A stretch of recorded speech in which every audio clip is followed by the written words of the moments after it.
Bonjour, je suis Guillaume, bienvenue sur ma chaîne La Chambre Noire de Goupil pour une nouvelle vidéo de tuto sur le Canon EOS R3. Le premier, donc l'ergonomie extérieure du R3, pour qu'on voit un peu tous les boutons qu'il y a dessus, pour que vous puissiez un peu vous projeter et un peu d'explication autour de ceci. Donc je ferai la face avant, le dessus, les côtés et bien évidemment la face arrière. Et j'enlèverai à un moment donné le L-bracket pour pouvoir vous montrer tous les ports parce que celui-ci masque le port Ethernet. Donc voilà, pour vous montrer un peu tout, je l'enlèverai.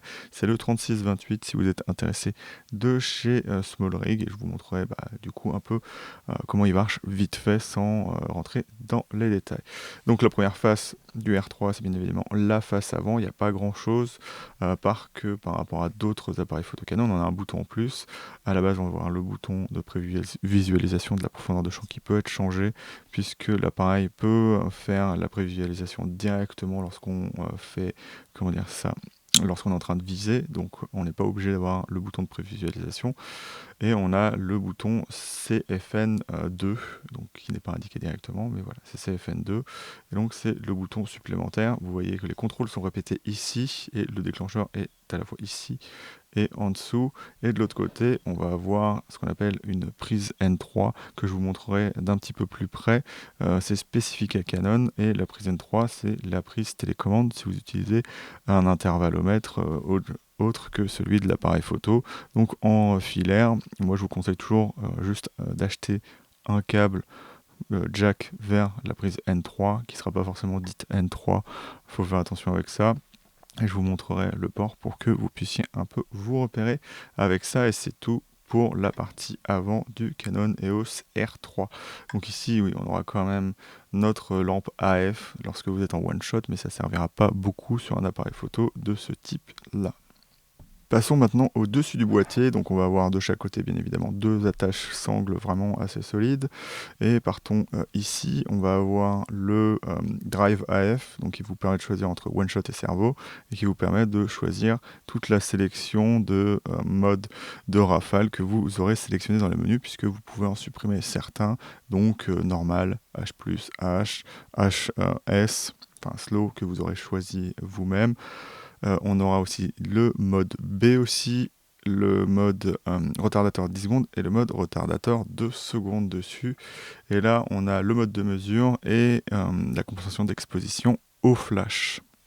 Après, ici, on aura notre nouvelle griffe flash qui a été inaugurée avec l'appareil photo. Je vous conseille toujours de laisser ça parce que ça compromet la tropicalisation, de l'enlever. Alors certes, on peut encore enlever l'eau, même si elle passe dans la griffe, donc je vais vous la montrer ici, sauf que Canon n'assure pas l'étanchéité du boîtier, donc si vous faites sans, mieux vaut enlever l'eau assez vite. Je sais que sur les Canon EOS R5 et R6, ça marche, l'eau sort assez facilement, mais vous pouvez risquer de la corrosion, et avec les nouveaux petits, je vous le montrerai peut-être directement, en insert, on a des nouveaux contacts qui vous permettent de brancher des accessoires spécifiques pour le son, donc pour avoir de l'audio 24 bits par exemple, mais il sera compatible bien évidemment avec d'autres accessoires. Et donc s'il y a un contact qui se fait avec de l'eau là-dessus, il se peut que votre caméra commence à agir un peu bizarrement. Donc je vous conseille de laisser le cache le plus possible, et quand vous pouvez pas, laissez-le par exemple dans votre sac avec par exemple le bouchon qui est livré avec, puisque si on n'a pas la batterie, la trappe est ouverte, donc faites-vous un sac et gardez-le avec vous. Là, on va avoir l'écran de contrôle qui vous permettra de voir, ici vous voyez que je suis en mode AV, donc il est éteint et donc ça restera fixe dessus, mais vous aurez toutes vos infos de prise de vue là-dessus. Et avec le bouton qui est à côté, vous pouvez le changer de couleur, donc pour qu'il soit gris clair, pour que vous puissiez le voir plus facilement dans le noir. À côté, on a une compensation d'exposition. Alors, ce qui est assez étrange, enfin, c'est pas étrange, mais c'est vraiment situationnel parce que lorsque vous êtes en mode automatique, suivant la molette que vous avez réglée, moi j'ai réglé la molette avant pour faire le l'AV, donc l'ouverture. Mais lorsque vous êtes en mode automatique, que ce soit AV-TV, AV ou TV surtout, puisque c'est les seuls modes semi-automatiques, soit la vitesse, soit l'ouverture sont là-dessus. Mais du coup, la molette arrière, c'est la compensation d'exposition. Ou si vous avez mis les ISO là-dessus, la compensation d'exposition sera derrière. Donc le bouton ne sert à rien dans ces cas-là. mais c'est que lorsque vous êtes en manuel et que vous avez mis les ISO automatiques, il n'y a pas d'autre moyen puisque vous contrôlez l'ouverture et la vitesse suivant ce que vous avez choisi, et ben ce bouton-là sera du coup utilisable. On a sur notre roue arrière le bouton des modes pour pouvoir passer de AV, TV, FV aussi, le mode flexible sur le R3. Et puis voilà, donc de base, on aura, comme je vous l'ai dit, les deux molettes ici, donc vous pourrez les programmer pour faire ce que vous voulez. Moi j'ai mis AV et TV ici pour que ça fonctionne un peu de la même façon que ce que j'avais sur Sony et Nikon pour un peu tout uniformiser. Mais bon, si vous aimez mettre les ISO ici, vous pouvez. Si vous mettez, vous voulez mettre n'importe quoi derrière, vous pouvez le faire. Et bien évidemment, derrière, vous aurez la roue de commande. Le dernier bouton ici qu'on a, c'est le MFN que vous pourrez programmer. De base, il est sur toutes les fonctions qui ne sont plus présentes sur le R qui étaient devant. Donc c'est un peu redondant avec la conversation d'exposition et plein de choses dans le genre, mais vous pouvez choisir les fonctions. Et donc, vous pourrez bouger avec une des deux molettes le paramètre et changer le réglage dans le paramètre avec l'autre molette, ce qui est usuel chez Canon. Et donc on en a fini avec le dessus du boîtier. Et ici, voilà, je vous l'avais pas dit, mais bien évidemment, on a notre repère de plan focal, donc le capteur est à ce niveau-là dans l'appareil. Maintenant, on va passer sur le côté de l'appareil où il y aura les ports de carte. Donc comme vous voyez, il y a la répétition d'une des molettes ici, on aura le bouton MFN là.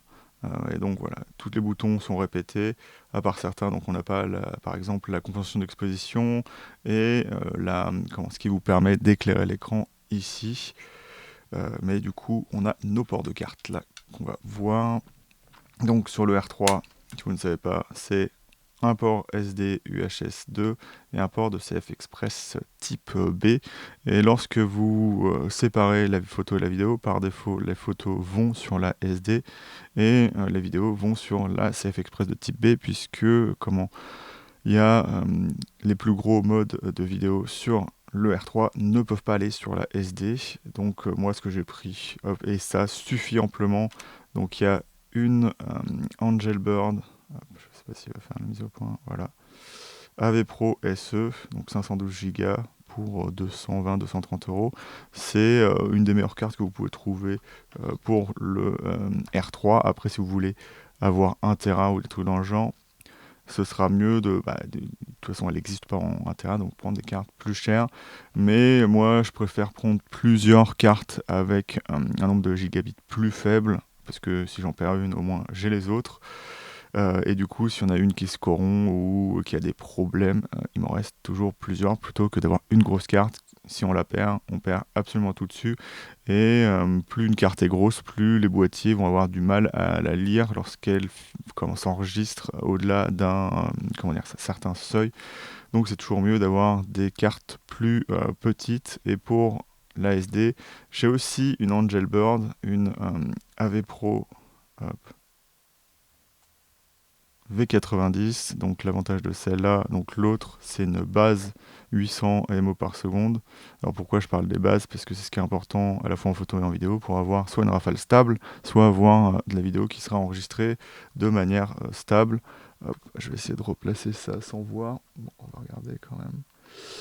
Et donc je n'ai pas particulièrement de préférence pour ces Angelbird, mais c'est celles qui, en termes de qualité, sont les meilleures, enfin en termes de MO par seconde, sont les plus élevées, à savoir que la SD fait 260 MO par seconde de base, donc elle est norme V90, mais elle va quand même beaucoup plus au-dessus en vitesse de base, et ça permet au R3 avec la mise à jour 1.2.1, puisque avant il me semble que c'était maximum 150 photos en buffer. Là c'est 300 minimum, je suis allé jusqu'à 340, donc ça donne, au lieu d'avoir 5 secondes de rafale, ça donne jusqu'à 11 secondes de rafale, ce qui est vraiment très bien pour l'appareil photo.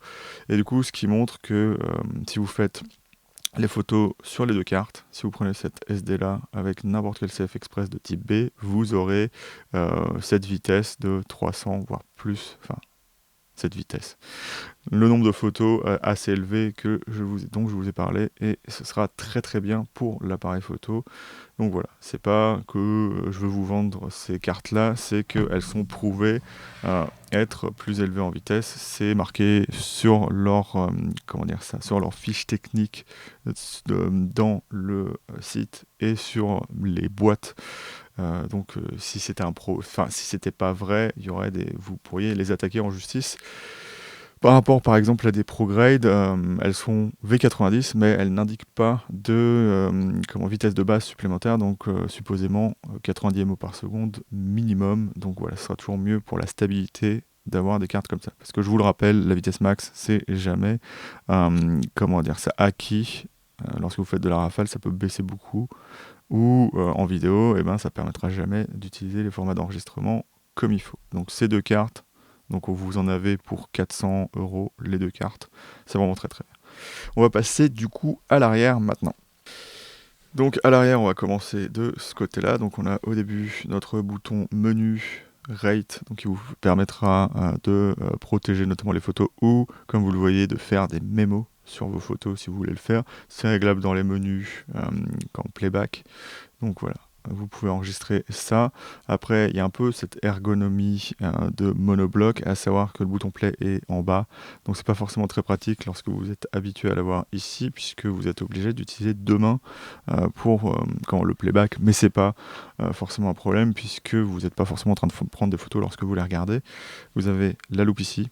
Vous avez le bouton poubelle ici. Après, vous pouvez remapper des boutons pour pouvoir les mettre de ce côté-là. Mais le problème, c'est que vous ne pouvez pas remapper d'autres fonctions là-dessus, ce qui est un peu dommage à mon avis.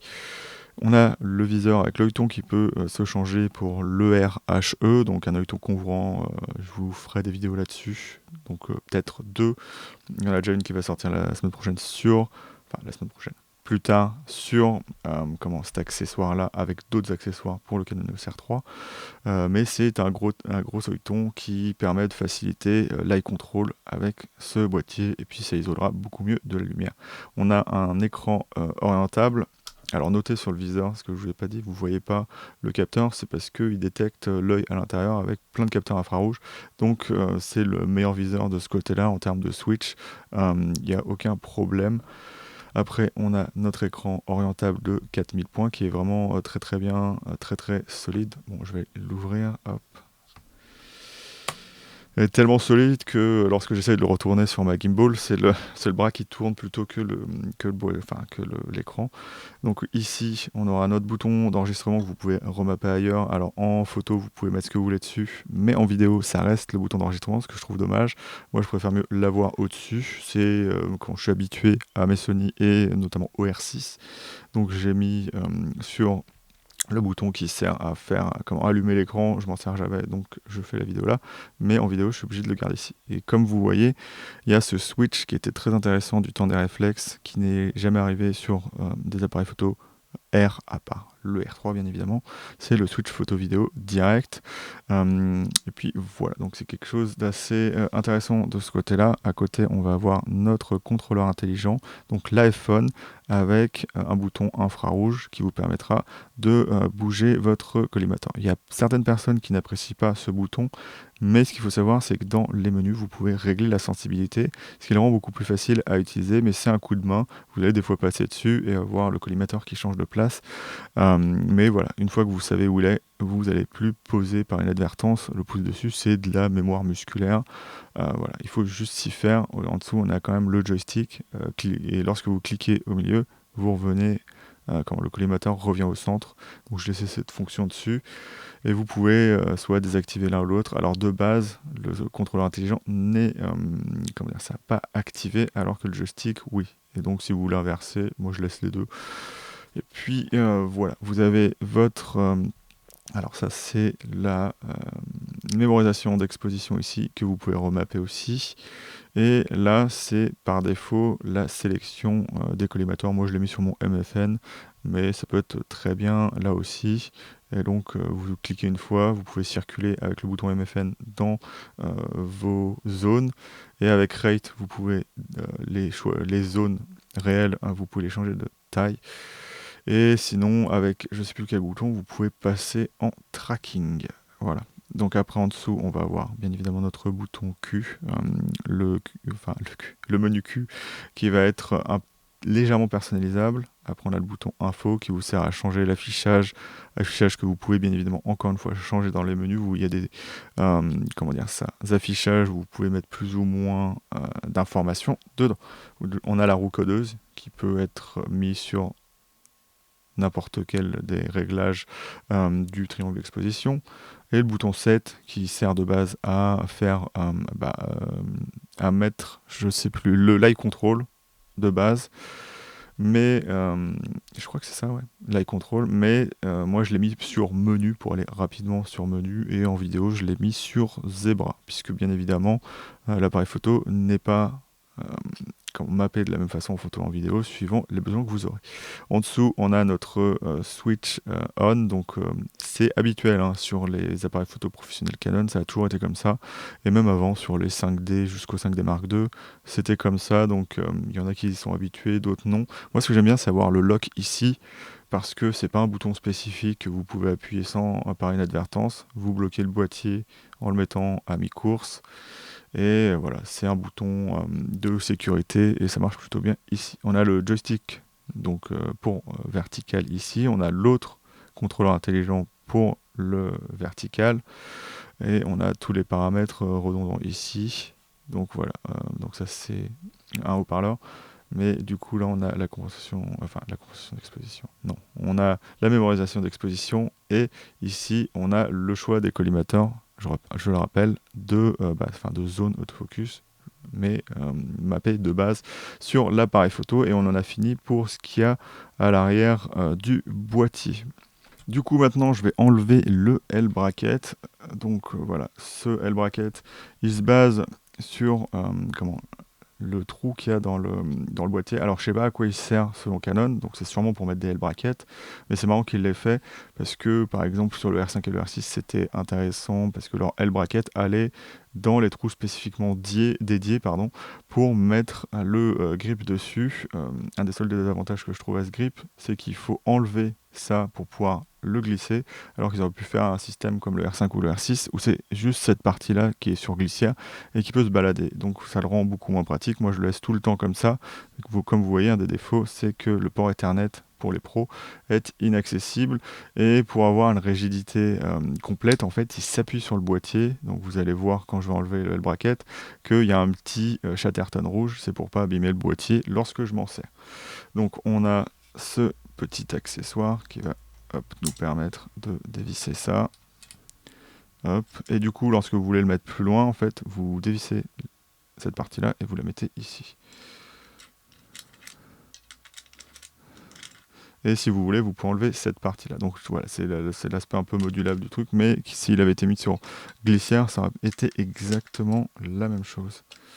Mais suivant la pratique que vous avez, vous pouvez enlever cette partie-là en tout cas, et toujours avoir la platine Arca en dessous, et avoir le boîtier qui tient à plat sans vouloir tomber. C'est ça un des intérêts de ça. Donc vous voyez en dessous, hop, je vais pas le montrer trop puisqu'il n'y a rien du tout en plus. Ce qui est marrant, c'est qu'il y a du grip tout autour, sauf à l'endroit où on peut mettre la platine, ce qui est assez étrange à mon avis. Et donc on va pouvoir regarder tout ce qu'il y a ici. Donc vous voyez, il y a mon Chatterton ici qui me sert à protéger. Mais après, ça s'abîmera pas trop, puisqu'en fait, c'est du polycarbonate, tout ce qui sert à tenir les pores. Donc en fait, ça fera un peu, en frottant, ça fera un peu briller le plastique, et c'est tout. Donc pour commencer ici, on va commencer par le haut. Hop, je vous montrerai peut-être des inserts si c'est pas très très visible. On a un USB type C. Donc l'appareil photo, pour être chargé, a besoin de 45 watts, mais en 30 watts, il tient à peu près la charge, donc ça baisse un peu, mais ça augmentera le temps comment dire ça, que vous avez pour par exemple enregistrer de la vidéo lorsque vous êtes en 30 watts, mais ça ne rechargera pas le boîtier. Alors ce qu'il faut savoir avec ces boîtiers-là, c'est que pour les recharger, et si vous les éteignez, en fait, il va vous montrer qu'il ne charge pas, et si vous en débranchez et vous rebranchez, la batterie se chargera. Voilà. Mais c'est pas possible avec en dessous de 45 watts. Après, en dessous, on a un micro USB type D, me semble-t-il. Hop, il veut plus faire le focus là-dessus. Ouais, il fait le focus sur mon doigt du coup. Bon, bref, je vous montrerai un insert de plus près. Mais voilà, c'est pas le port le plus professionnel du monde. Et moi, j'ai un petit peu des fois des problèmes avec l'acquisition sur enregistreur externe. Avec ça, c'est un petit problème. Donc là, on a notre port. Hop, il veut pas. Mais c'est moi qui va détecter notre port Ethernet qui n'était pas accessible lorsqu'on avait le L-bracket. Mais comme je m'en sers pas, ça ne pose pas de problème. Ici, on aura notre synchro flash à l'ancienne, hein, j'ai envie de dire ça. Hop, est-ce que je peux tirer un petit peu plus ça? Oui, voilà. Donc vous avez voilà, ce qui permettra de mettre des bien bons vieux flashs. Hop. Et ici, on a hop, nos deux ports, donc micro et casque. Alors ce qui est un petit peu dommage, et je pense que Canon l'a fait exprès, c'est que ça devait déranger de mettre le jack en dessous de la porte, mais parce que le R6 ou le R5, la porte passe au-dessus. Le problème que ça pose, c'est que, comme vous voyez, ça ne protège plus du tout des intempéries, alors que quand c'était au-dessus, au moins la pluie passait sur le caoutchouc sans se poser de questions. Là, c'est vraiment un problème si vous voulez filmer avec ça sous la pluie. Vous devrez enregistrer avec votre griffe multi-accessoires, mais je ne sais pas si les accessoires sont tropicalisés, notamment le module Tascam CAXLR 2D version C, donc avec l'accessoire qui permet de s'accoupler à ce module-là, puisque l'enregistreur peut s'adapter à plusieurs appareils photo. Après, du coup, on a notre batterie. Hop, donc c'est la dernière chose à voir sur le boîtier. Hein, je vous le rappelle, quand on était devant, je vous ai déjà montré qu'il y a le port N3. Hop. Donc le boîtier est livré avec un cache, hein, donc vous l'aurez avec ce cache-là. Et donc la batterie, hop, s'il veut bien faire la mise au point, c'est la LP E19. Donc c'est une... il y a un nombre de milliampères qui n'est pas si élevé que ça là-dessus, c'est 2700 milliampères, mais c'est une batterie avec un voltage un peu plus élevé, c'est 10,8 volts. Et puis voilà, c'est des batteries plus ou moins chères. Alors c'est une 30 Wh, comme vous pouvez le voir dessus. C'est des batteries qui sont plus ou moins chères, comme c'est assez répandu sur les batteries qui ont été la première fois sur les 1DX, donc il y a un certain temps maintenant. Et bien, vous pouvez vous en sortir avec des batteries pour 100 € d'occasion assez facilement sur certains sites, mais sinon en général c'est 180 € la batterie, hein. Si vous trouvez ça plus cher, c'est que c'est trop cher, et donc la batterie est faite pour être tropicalisée. Là c'est sale, mais c'est parce que c'est du caoutchouc, et il y a du caoutchouc bien évidemment tout autour pour que ça puisse être tropicalisé. Et donc voilà, hop, pour la batterie du Canon EOS R3. Hop. Et donc voilà tout ce qu'il y avait à savoir sur l'extérieur de ce Canon EOS R3. Donc il y a plein de boutons plus ou moins personnalisables. De ce que j'ai constaté, c'est qu'il n'y en a pas beaucoup plus au final qu'un R5 et R6. Et donc certains boutons comme les boutons Drive, donc c'est étonnant, il y a certains boutons qui ne sont pas personnalisés du tout, comme Drive AF, le mode de mesure et la concentration d'exposition en flash. La concentration d'exposition n'est pas personnalisable non plus. Le bouton info, le bouton Q, et il y a quoi d'autre? Comme je vous l'ai dit, tous les boutons, donc la poubelle, la loupe, le bouton play, le bouton rate, le bouton menu. Et puis ça doit être tout. Donc moi, je vais vous laisser là-dessus, sur ce petit boîtier, vraiment très très bien. Donc je veux dire salut et à bientôt dans la chambre noire de Goupil pour un nouveau tuto qui sera, je pense, le menu prise de vue photo et après le menu prise de vue vidéo. Salut!